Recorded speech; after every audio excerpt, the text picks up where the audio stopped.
Welcome to the Mockingcast, the podcast of Mockingbird Ministries. I'm David Zoll, your host, and in just a few moments, I'll be joined by my co-hosts, Sarah Condon and RJ Heyman. We come to you every other Friday to explore a few of the places where we currently see grace and its absence playing out in unexpected and compelling ways. We're glad to have you with us. Praise the Lord. Praise the Lord. Well, let's get going. Here we are at the 2018 Mockingbird Conference in New York, and for this, basically the first or one of the first times we're doing this in person, and not only that, I'm looking at a bunch of faces staring back at us, so do forgive us if this is just totally horrendous. But we're here in the chapel at St. George's, and I'm staring up at the arches under which my older brother was actually married, and this is where we used to eat for the Mockingbird Conference when RJ, way back when. Way back when, it was fun. When you didn't have gray hair.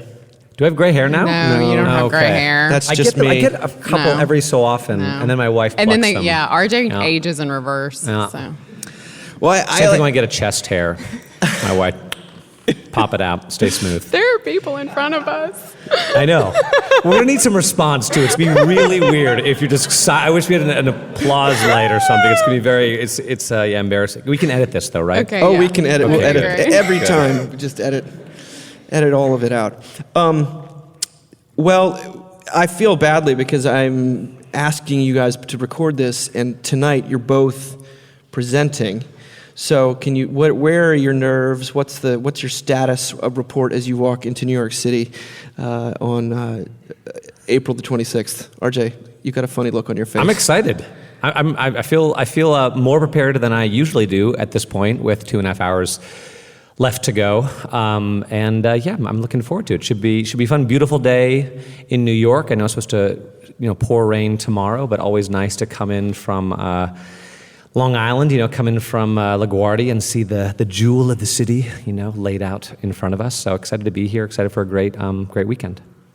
Yeah, I'm excited too to be the chaplain. That's I feel like, do you guys remember the Hair Club for Men ad? And you were like, and I'm not just the president of Hair Club for Men, I'm also a member. Like, I feel like that's official now that I'm the chaplain. So, yeah, I'm excited.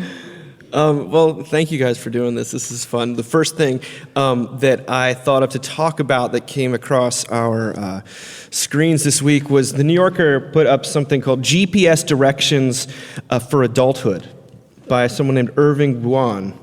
And it sort of apes GPS directions. It's a humor piece. I'll read parts of it to you. In half a mile, make a right onto Employment Street. You majored in philosophy and passed Employment Street. In 500 feet, make a U-turn onto Grad School Boulevard. You missed the U-turn, and your most endorsed skill on LinkedIn is quote-unquote Microsoft Word. Rerouting. In 3 miles, take the exit onto Therapy Avenue. Instead of exiting, you ran a red light while ranting about your sister Beth, who is a successful neurosurgeon and somehow still manages a side hustle selling charm bracelets on Etsy. Rerouting to Jealousy Road. Bear in mind that you can still find love. Beth met Dave while working 30-hour shifts during her residency. In 1,000 feet, make a left onto Intimacy Lane.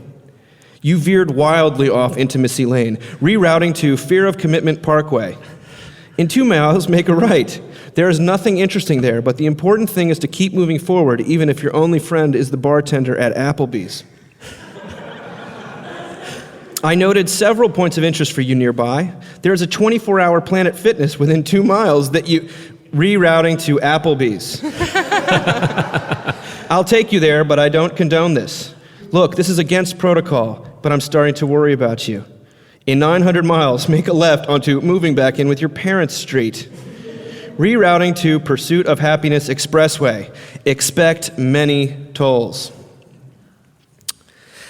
Funny because it's true. Yeah. I kept waiting for you to say, like, now you're on Vision Board Avenue. You know what I mean? Like, when everything falls apart, you just make a vision board, and then you get your life together. That's a joke. What does your vision board look like, Sarah? What is Your my 5-year plan? What's your what is 5-year my plan, 5-year Sarah? plan? A lot of mac and cheese from the box. Yeah, and a lot of coffee. That's my 5. That's like what That's the your next 5-minute Yeah, plan, that's yeah. exactly. Yeah. Your 5-hour plan. Yeah, exactly. Rutger? We have a 3-pack of $10 Applebees gift cards lying in a drawer at home right now that someone gave us when we first came to St. Martin's because it's just a lovely church, and we've never used them. We're excited to use them. There are no Applebees close to us, believe it or not. We have to drive like 20 miles. So every time we go on vacation, we just say, this time we're going to go to Applebees. We're going to use this $30, but we never end up using them. So someday we will go. But don't get me wrong, we go to Outback Steakhouse and Chili's and other sort of Applebee's type places, but have not yet spent those $30. That's fascinating. Isn't it? Yeah, exactly. Now you see why we're going to edit. Now Yeah, you see why we're gonna edit. unbelievably interesting. Yeah. I like Applebee's. I mean, if we're talking about Applebee's, I like Applebee's. I've read that article. You know what I mean? Like Yes. the neon drinks. There's nothing wrong with Applebee's. Did you guys feel like you followed directions to adulthood? Are you there yet? No, adulthood is when you realize that you have no control over anything and you give up, I think, and Say more. so yes, indeed. No, I mean, we just had a baby, and that was unexpected. We got a 15-year-old, a 13, as I talk about sometimes, 15-year-old, 13-year-old, year and a half old, just like we planned when we got married. We're like, this is how we want to do it. So I'll have kids in the home until I'm, 60-ish. 85, exactly. Never thought I'd be living in Houston, Texas, but love it. Didn't think I'd go to seminary in a burned-out steel town in rural, outside Pittsburgh, Pennsylvania. Life is kind of crazy, but you kind of learn to roll with the punches, God willing, and enjoy the ride. Sarah, I was So- listening to an interview with you this week on crackers and grape juice, and they were talking about how someone had slipped you, your mentor had slipped you some discernment books when you were a teen or something? Yeah, when I was 18, a guy named Andy Andrews at St. Andrews in Jackson, Mississippi, he was like the curate there, slipped me a book about discernment. He was supposed to give me books about women in the Episcopal priesthood because my adult plan had been to never get married, and to be rector of a church with about 45 people on a Sunday in rural Mississippi, because I dream really big when I dream. Yeah. And at some point, like at 42, I would adopt foreign, not domestic. But that none of that worked out. But yeah, I was studying women in the Episcopal priesthood. There weren't a lot of women priests in Mississippi at that point in time, and he gave me a book about discernment. So yeah, it was a very, very much a Since Holy then, Spirit it's just thing. been smooth sailing. Oh yeah, it's been really easy. So that since actually then. worked. The book on discernment actually worked. I mean, it brought all of the plans for college to a screeching halt. But yeah, Good. yeah. I was supposed to go to college. I did go to college at the College of Santa Fe to major in musical theater. And I got there and I lasted a semester, which meant that I went to Ole Miss my freshman year, and my hair was about this long, and it was fuchsia, and I had a nose ring. And if y'all aren't familiar with the University of Mississippi, that's not exactly how you show up if you want to make friends. So In the Glade. yeah. Yeah. And so I was thinking, my friend, there's an organization in Charlottesville that has gotten a grant from the Lilly Foundation to do all of this stuff about vocation. And vocation's kind of a bit of a buzzword. I don't remember hearing about vocation. None of us, unless you were brought up in a Lutheran church or something like that, you don't really hear much about vocation. And then people got so excited about vocation about 10 years ago. And so everyone's talking about faith and work. And so they're implementing all of these vocation classes which are kind of like discernment classes with undergraduates. And they realized at the end of it that the result of it is that no one's going into ministry. They're all Nice. they're like, well, if God loves me, and can work through me when I make a lot of money, I might as well do that. Go make a lot of money. Yeah. Why not? That's smart. That sounds wise.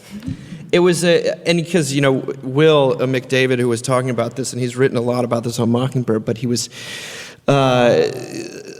do Americans really need to know that God values their work more than they already think that he does, Anyway, that's kind of has nothing to do with our conversation. No, it reminds me of Devil Wears Prada, which I loved right up until the end because the Anne Hathaway character, she finds herself in a job that, despite herself, she actually really loves. She comes to actually love the job, and she's in Paris with Meryl Streep and whatever.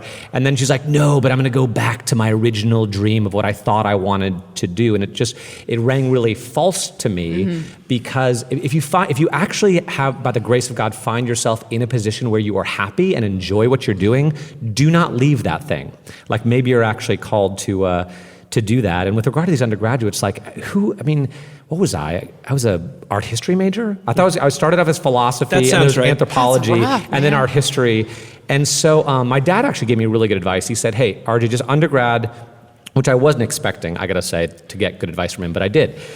He said, undergrad, do what you love, and for your career, grad school, and go spend some time figuring out what you actually want to do, as opposed to quite a few people I know who went straight into law school and then started to practice law and hated it, and now they have $250,000 in loans to pay off, and they don't know what they're going to do. So, anyway. Welcome to the 21st century. Yes, exactly. Well, on that note, Sarah, do you have anything Prada related to share?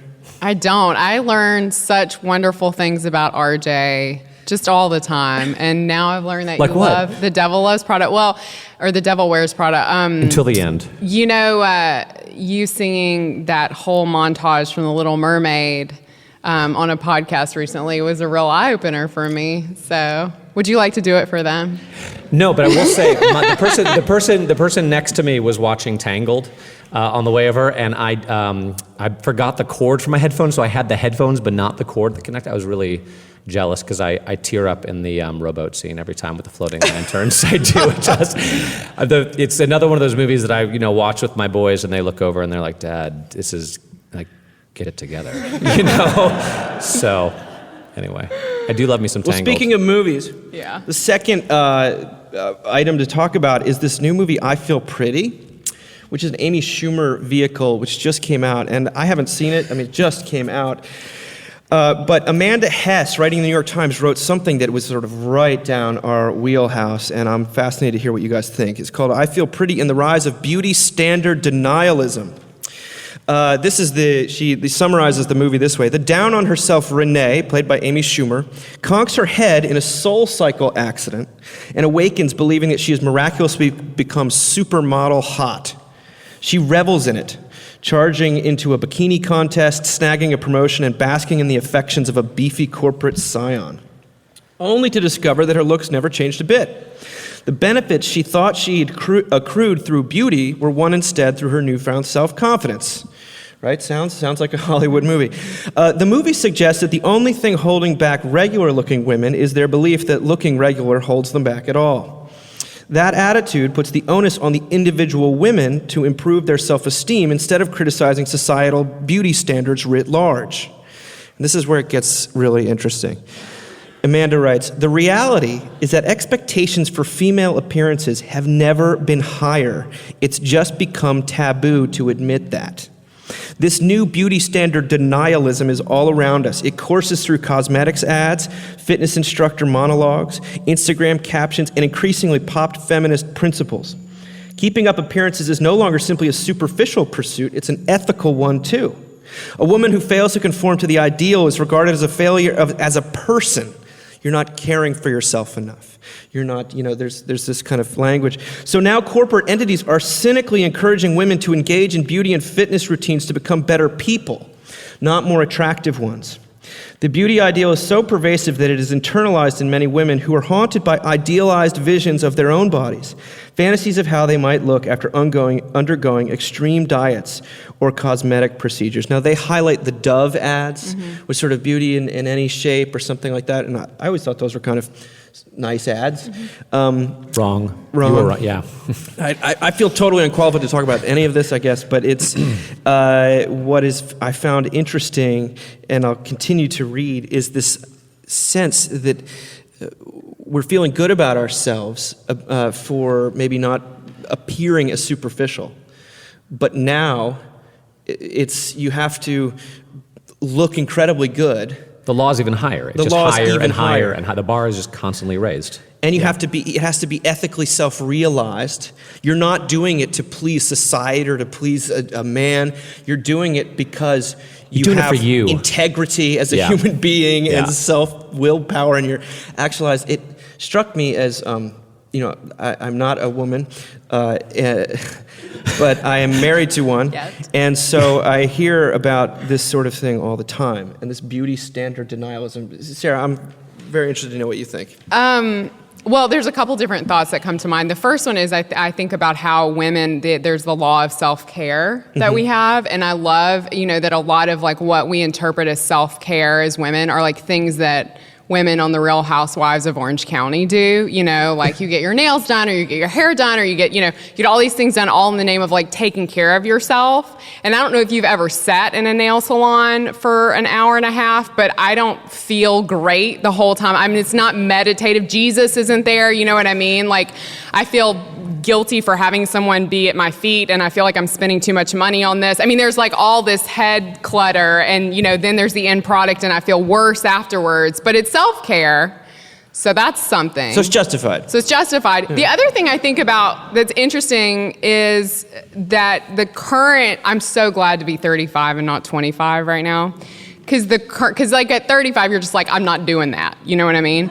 But like the current thing of like you've got a lot of really long hair, right? And then ladies, right? And then you pile it up in such a way that it's got to like stay on top of your head in like a messy bun. And then your clothes have to like look casual, but you have to spend a lot of money on them. And there's these pictures of women like modeling them, and like one thing is tucked into one side and one jean leg. And you're like, you see a picture of yourself later, when you think you've captured this look, and you just look pregnant again. You know what I mean? Like, and so it's so damning, this thing of being a woman right now. Well, she goes on to say, beauty standard denialism has exploded online. This is something we all know. She writes, social media puts us ever more pressure on appearances, but also on projecting politically correct politics, including promoting concepts like body positivity, self-acceptance, and, quote, expanding the beauty ideal to incorporate diverse bodies. Ultra-slim models like Kendall Jenner and Bella Hadid parrot lines about how they, quote, unquote, didn't mean to lose weight, even though they post images on Instagram that appear edited to make them look even thinner. Women are expected to perform femininity and feminism at once. What's more, these women are meant to be naive to their own looks, like the heroine of Brooklyn, who was described in the screenplay to Brooklyn, Saoirse Ronan, I think, as open-faced pretty without knowing it. Our culture's ideal woman is beautiful and modest. And stupid.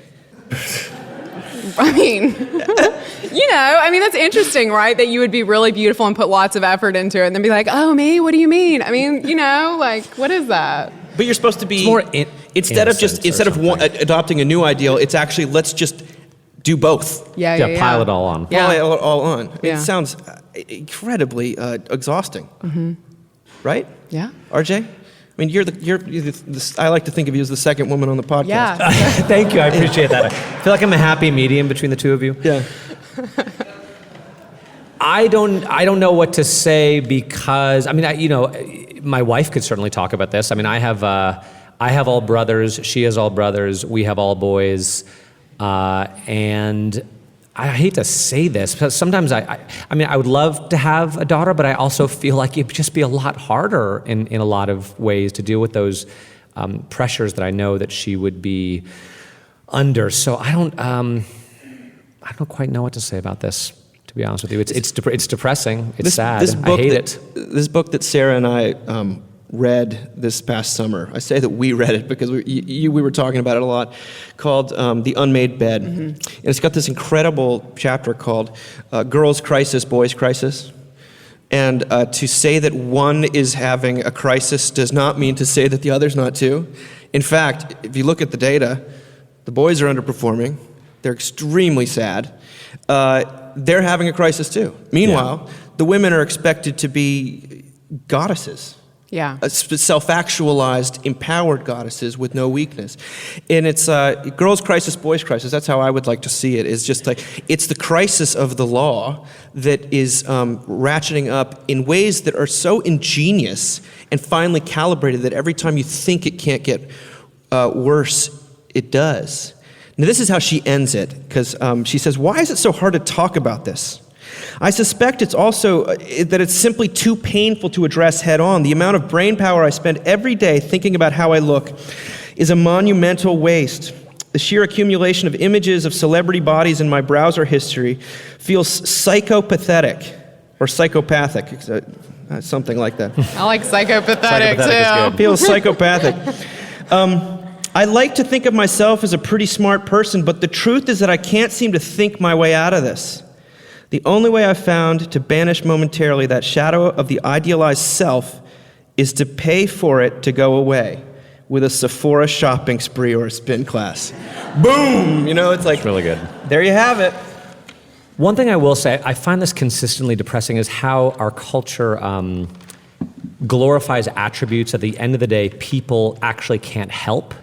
You know, Dave and I, you and I have talked about this, how with regard to food, I sort of feel like people, they have one of two attitudes toward food. They either, when they get really stressed out, they eat a lot, or when they get really stressed out, they stop eating. And I just happen to be in the second category, and it's not something because I have not gotten a physical in quite a while. It's sort of terrifying. I'm hoping that I'll die before I'm 50, so I never have to get a colonoscopy. But anyway, but I don't eat. Like literally a lot, and you know this about me, like I have 2 cups of coffee in the morning, I skip lunch, and usually when I get home for dinner, that's the first meal I've had all day. And when I do have lunch, I fall asleep at like 2 o'clock in the afternoon, so I hate it. And that has nothing to do with, it's not a choice. And then there's an article in Sports Illustrated about Charles Barkley that I remember like 15, 20 years ago when he was playing for the Phoenix Suns. And for all you sports fans out there, because I know Mockingbird is big on the sports fans.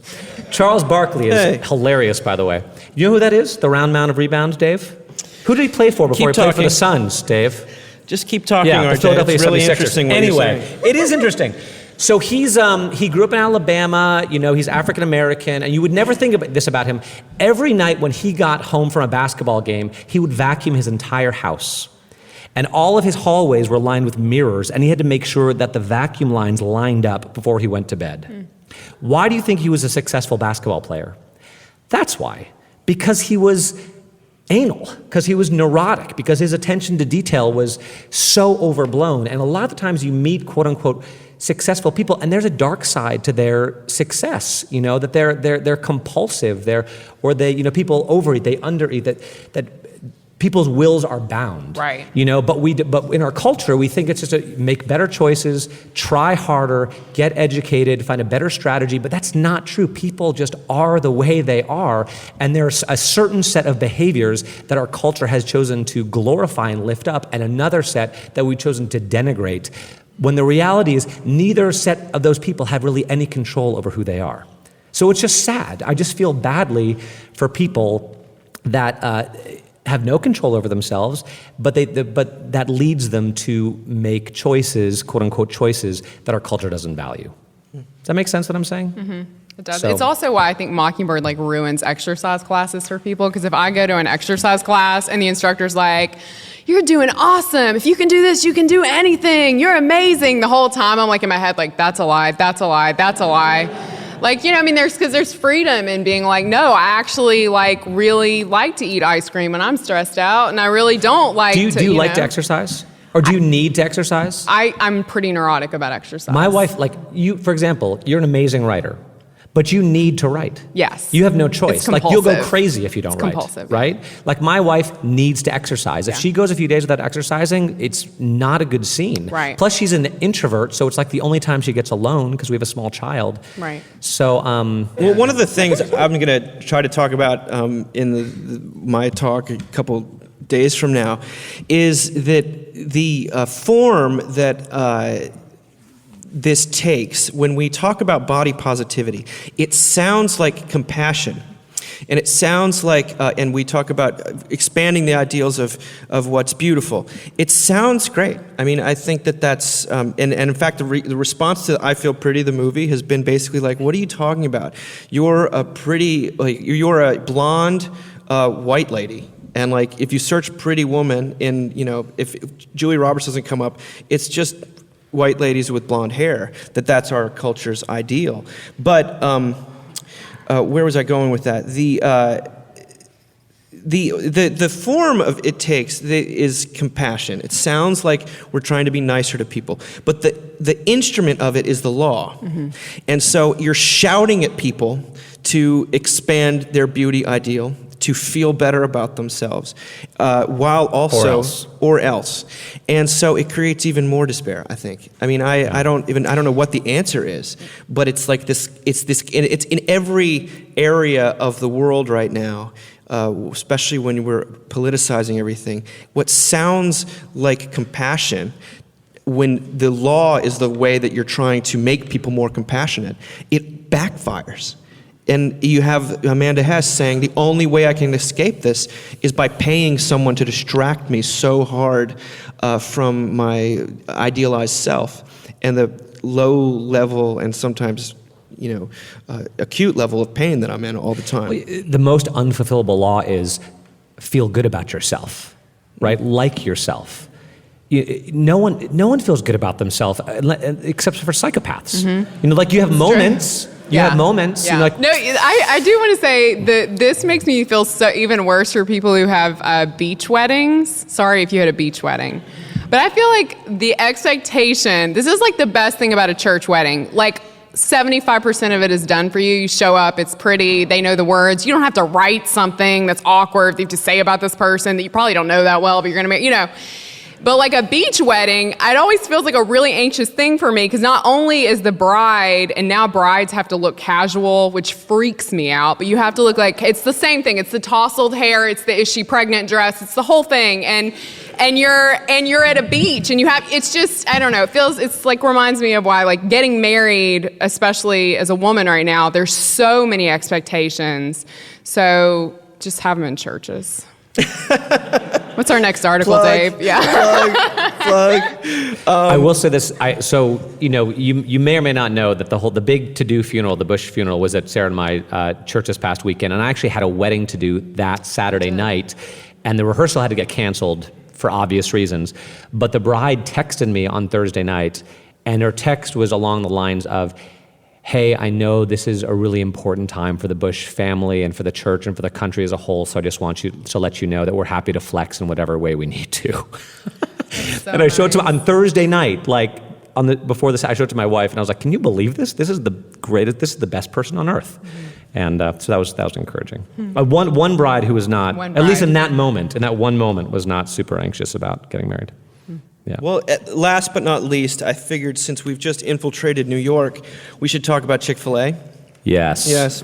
There actually has been a Chick-fil-A in New York for a little while. I know that. In the NYU Student Center. I'm aware of this Chick-fil-A movement.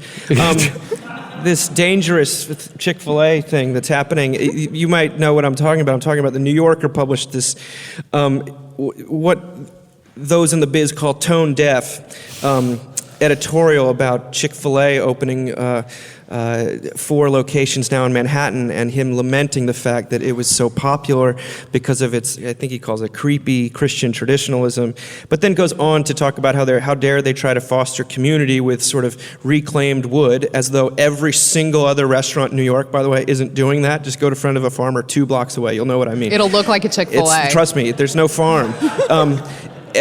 It'll look like a Chick-fil-A, but it'll cost more and it won't taste as good. There you go. So, and it goes into all this stuff, like the chief, appeal of Chick-fil-A is comfort and palliative, and you just want to be like, no, have you had the spicy chicken sandwich? I mean, it's like, the frosted lemonade is really good, and it's really like $3, you know? And, anyway, it's not to weigh in about Chick-fil-A outside of the fact that it is delicious and the people are really nice and they never ask you, how you vote or what religion you are. But it is the fact that Stephen Carter a black guy who's like a professor of law at Yale, used to clerk for U.S. Supreme Court, Thurgood Marshall, the famous justice. He wrote something for Bloomberg called The Ugly Coded Critique of Chick-fil-A's Christianity. And this is what he said. I thought it was worth recounting as we enter into New York, which is where I was born, and I have a huge amount of love for this place. When you mock Christians, you're not mocking who you think you are. A 2015 Pew Research Center study of race and ethnicity among U.S. religions provides some basic facts. In the first place, if you're mocking Christians, you're mostly mocking women, because women are more likely than men to be Christians. The greatest disproportion is found among black Christians, of whom only 41% are male. So you're mocking black women in particular. Overall, people of color are much more likely than whites to be Christians, and pretty devout Christians at that. Some 83% of all black Americans are absolutely certain that God exists. No other group comes close to this figure. Black Christians are far more likely than white Christians, 84% to 64%, to describe religion as very important in their lives. Of all ethnic groups, black Christians are the most likely to attend services, pray frequently, and read the Bible regularly. They are also the most likely to believe that their faith is the place to look for answers to questions about right and wrong. And they are, by large margins, the most likely to believe that the Bible is literally the inerrant word of God. In short, if you find Christian traditionalism creepy, it's black people you're talking about. Around the globe, the people most likely to be Christians are women of color as well, not just in America. Which brings us to one last point from the Pew study. Among Latinos and Asians, Christians are overwhelmingly first-generation immigrants. I think he's saying something important. When you're mocking Christians, you're not actually mocking the Mockingbird Conference. Gosh, I'm off my game. It's terrifying to be doing this in front of you guys. Yeah, Keep going, Dave. It's scary. Well, I think it's a wise reminder that what he's doing is he's pitting people's fear of being racist versus fear of being homophobic or anti-Islamic, or it's like what Donald Glover's always doing on Atlanta. If you watch that show, he's pitting people's isms against one another because that's where we are, and it's very interesting to watch how people squirm when you're that wedded to one specific view of yourself as righteous. What happens when it comes up against a different view of righteousness? And I thought this was a wonderful thing, but it also reminded me of Silicon Valley this past week. I don't know if anyone watches that show. It's an HBO show that's very scatological and gross in a lot of ways, but also quite brilliant. It's done by Mike Judge. And they had this episode last week in which one of the programmers they were working with was described to a board. He was Richard Hendricks, the protagonist, was trying to normalize him to these other, get him to, hey, get to know this guy. He's a really great guy. He and his partner, they go to church, they go to Bible studies, and, they're just sort of, they just hang out all the time at church and all this stuff. And the guy afterwards, furious, he's like, I can't believe you did that. You outed me as a Christian. And all of a sudden, everyone's pulling out, all the investors are pulling out, and finally someone has to pull Richard Hendricks aside and says, listen, this is Silicon Valley. You can be polyamorous all the day long, and people will call you brave. You can put LSD in your cornflakes, and people will call you a pioneer. The one thing you cannot be is a Christian. And that plays into fears of persecution, I think, about or self-pity and all that stuff, which gets kind of gross. And yet, maybe there's something to it. And yet, Pete Docter, is a Christian at Pixar, and there's a huge, amazing Presbyterian church in Menlo Park, right in the middle of Silicon Valley. And so yeah, point taken. But there are Christians in unexpected places. How do you guys deal with, or do you think it's completely a scarecrow? Do you think, do you encounter any taboo, any kind of shame for being a Christian? I think or do you just live in the Texas? fastest way to not have friends, no, it doesn't have anything to do with where we live. The fastest way to not have friends is to go to your neighborhood women's book club and be like, oh, I'm an Episcopal priest and so is my husband. Because you're not just Christian at that point. And Houston's a pretty broad place, you know what I mean? And So we have people of all different religions in our neighborhood, and I can see women's faces. They're like, we're never hanging out. I mean, it's just like an immediate, like, she's not going to be fun. Why did she even come to this? Like, what's she going to say about the book? She's going to try to get me to come to her church. Like, it becomes a whole weird world to step into. And, you know, as somebody who's from the Deep South, I remember growing up with a lot of the super right, oh gosh, what's it called? Oh, where you save yourself for marriage. True love waits. I remember growing up with the true love waits stuff, not in my own household of origin. My parents were true love waits for college, but everybody else's houses were true love waits, and you know, you pray around the flagpole, and it had this just militaristic sort of feel to it at that point. And now I feel like I'm seeing the same thing on the other side, where you're just excluded from certain things. I mean, that's been my experience just at a, you know, trying to make friends level. I mean, saying you're an Episcopal priest as a woman is a lot for people to take in. I know that, because people are always like, voodoo, like what's an Episcopal, what's a priest? Priestess. You're, you know, priestess, yeah. And I'm like, that's my Fertility side hustle. goddess. That's my side hustle is voodoo. Okay, keep going. Really, hardly any of our besides people that I work with, hardly any of our close friends are Christians, and in some ways are probably, I don't know, I guess would be kind of hostile, but at the same time, I feel like they have absolutely no idea what Christianity actually is, and these are highly educated, you know, people with PhDs, people who are astrophysics majors at Yale, and one of my good friends, and forgive me if I've told this story on the podcast before.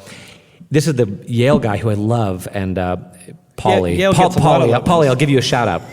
But we were talking, he got into this really AI kick, this artificial intelligence kick, and about how the world's going to be taken by robots. And RJ, he's like, you know, people in your line of work may actually have a really important role here, you know, because someone's got to teach these robots how to be moral and how to make good moral choices. And that's your job, right? Your job is to make people moral. And I said, no, Paul. And at this point, we've been talking about it for like 2 years. I'm like, Paul, morality is not my job. Forgiveness is my job. I'm not there to make people good. I'm there to forgive them for the fact that they're not good. Mm-hmm.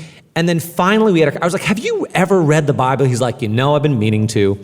And his wife was a nun who ran away from a convent, and his father was studying to be like an Orthodox priest and left. So, and then they were hippies in the Berkshires in Massachusetts. Anyway, and then he went to Yale.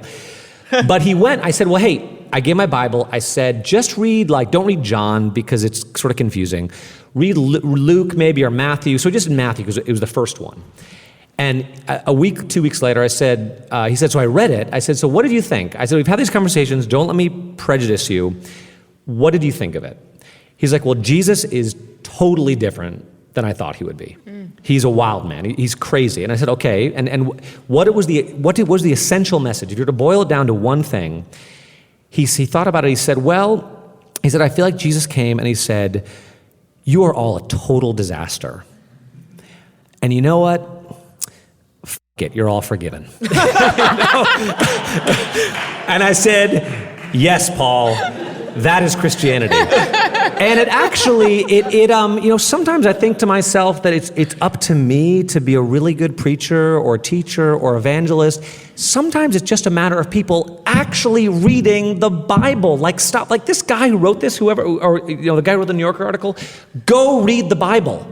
Yeah. You know, it's ridiculous because it's so good. Jesus is so good. And Paul is so good, and there's so much good stuff in there. So quit pretending that you're educated when you have no idea what's in the Bible and in the New Testament. It doesn't take long. It's a short little book.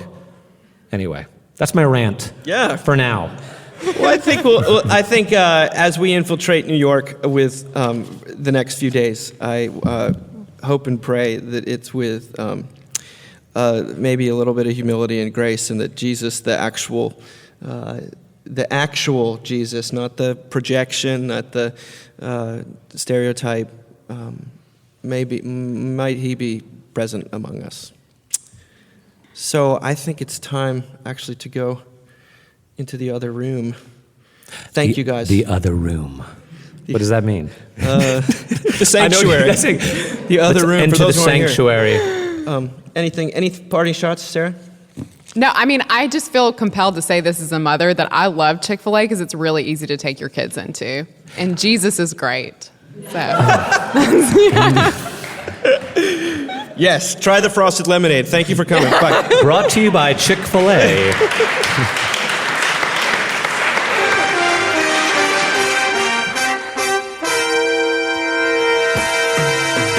Thank you for listening. Remember, you can find us on the web at www.mbird.com. And we'd always love to hear from you at info@mbird.com. Audio production for the Mockingcast is provided by the Narrativo Group, and if you like what you've heard, please do drop over to iTunes and leave us a rating and review. Until next time. Praise the Lord. Praise the Lord.